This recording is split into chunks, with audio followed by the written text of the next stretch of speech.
So in this video, I wanted to show you just real quick how you can take advantage of the most recent font that we put together for you, which is the EST College Outline. So I had a request for Wilson, so we'll go ahead and do that as a demonstration here. So the first thing we're going to do is type out the letter W. And let's go ahead and open up our font manager. If you have EasyStone, you might as well take advantage of the tools here in EasyStone because it will make the process easier. So what we're looking for is college. So we'll go ahead and look for that. And then we'll see here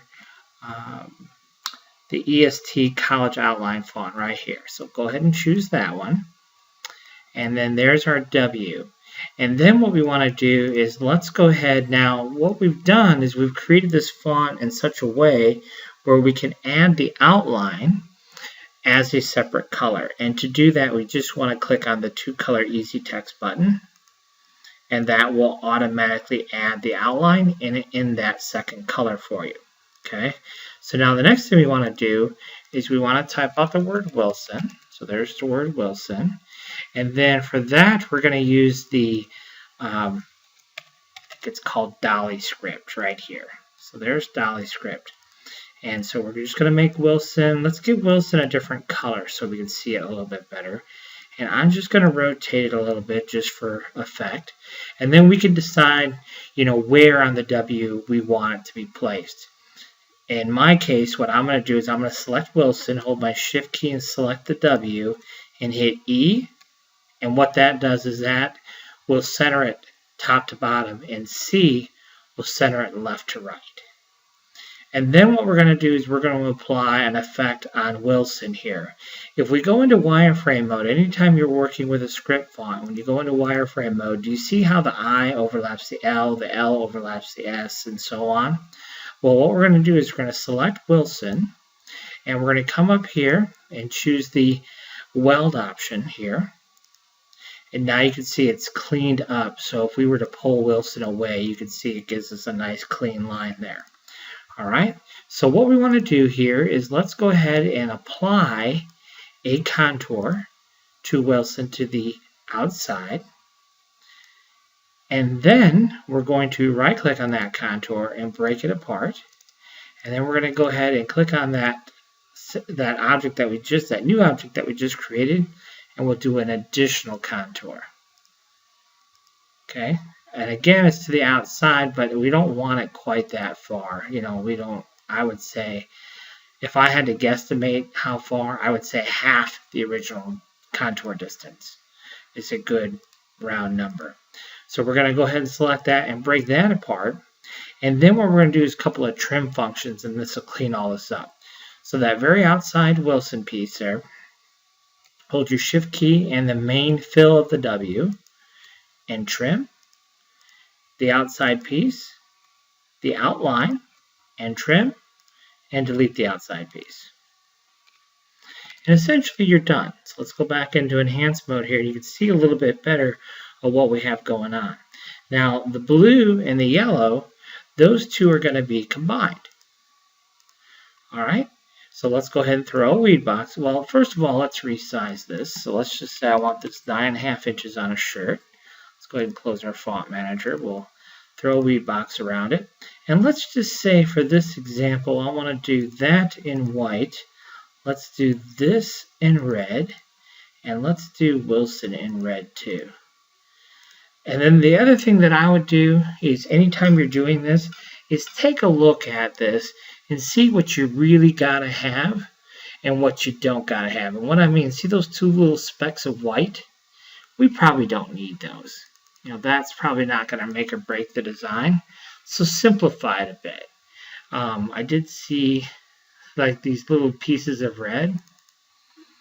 We can go ahead and get rid of those because I don't think that's really gonna make or break the design either. This piece I'll leave. This little speck, we don't need that. So we'll go ahead and delete that. And you just kind of want to do that throughout the whole design. The other thing that I think I would delete is this black part inside the L here. I don't think we really need that either.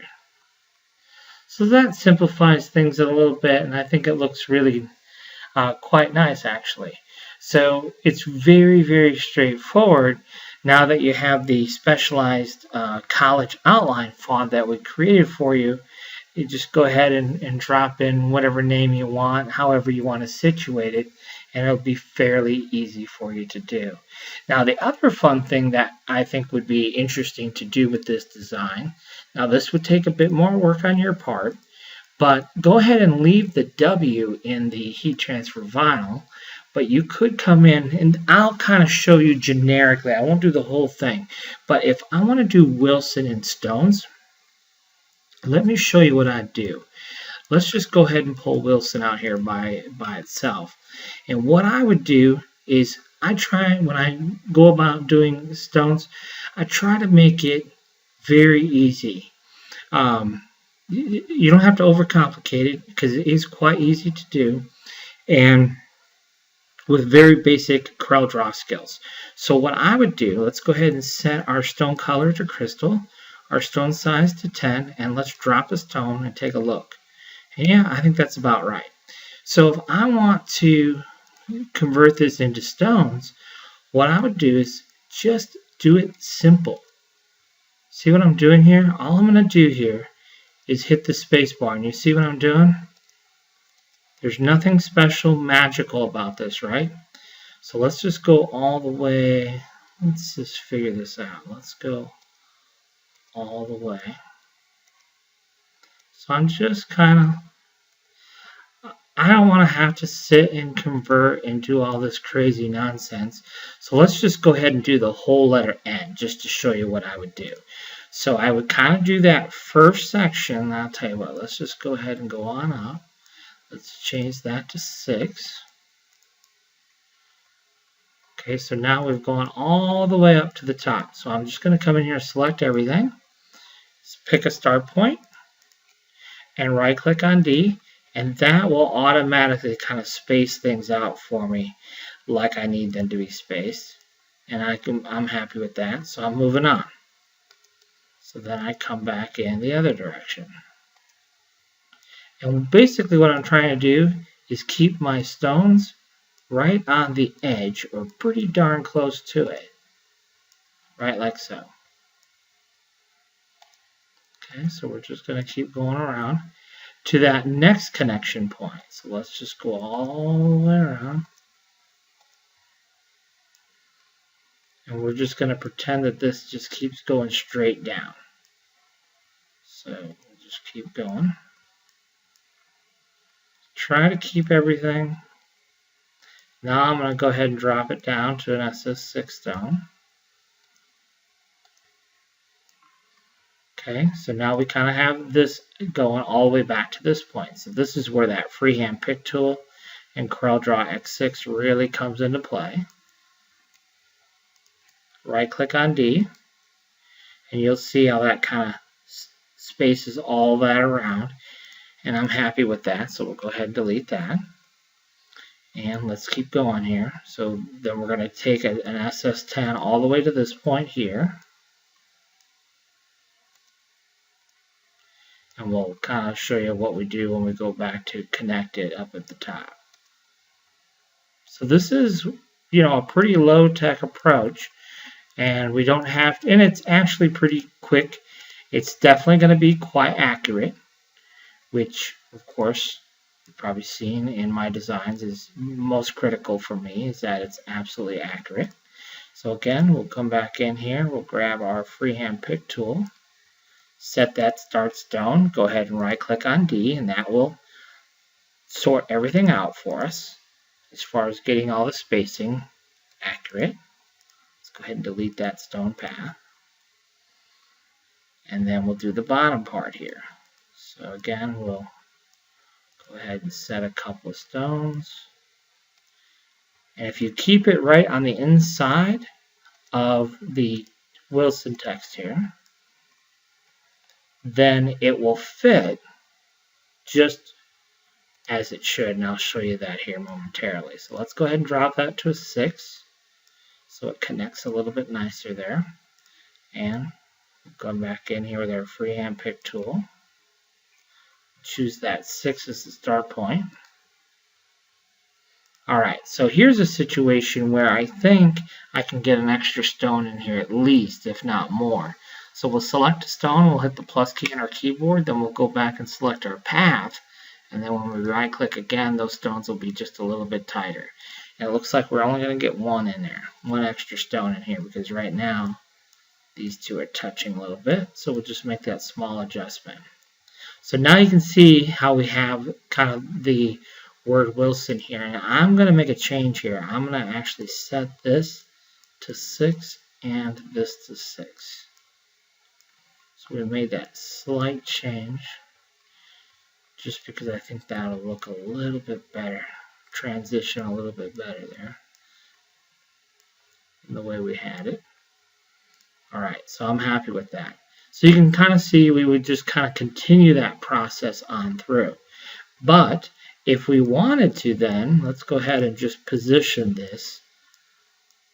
Let's just move it from this node to this node. I just want to give you an idea of what this would be.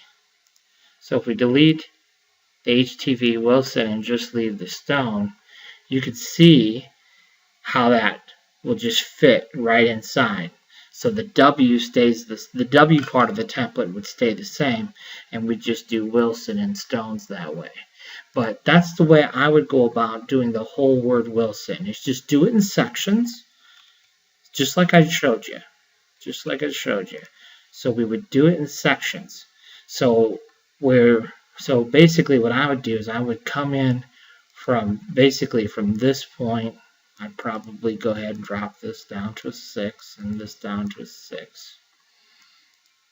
Like so. Something like this.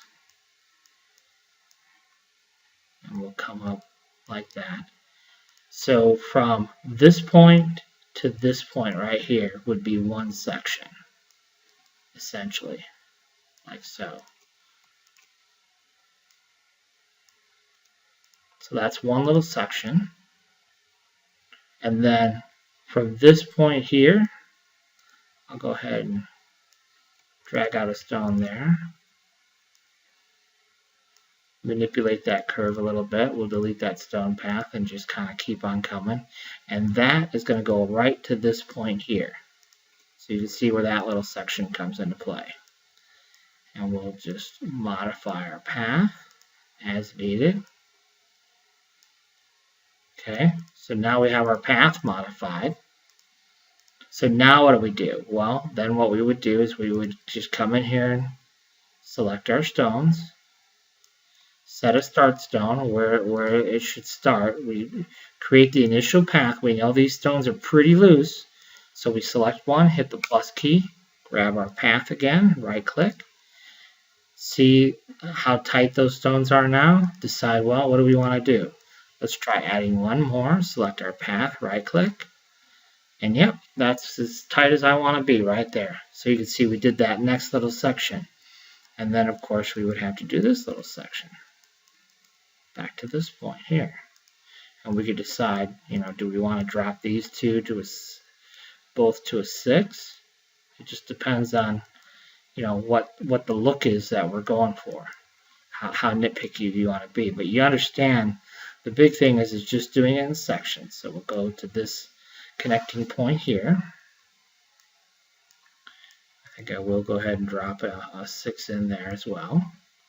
And then we'll just connect these 2 points. Shift AS. And that'll give us our path manipulator here. We'll manipulate that path. And then I can just hit the target button and add stones and right click to subtract stones when I'm happy with that. So now you can see we did that little section. And we just keep on going till the whole thing's complete. So anyhow, that's how I would tackle that if we wanted to do both stones and the HTV version. So hopefully that gives you a better idea of the approach to take. And if you take that approach, creating the glitter HTV version, really simple. And then going in to do the stone version takes a little bit of time, but you'll have really good, tight precision, and you'll wind up with really excellent results when you take that approach. just doing it section by section and making it perfect. Thanks for watching.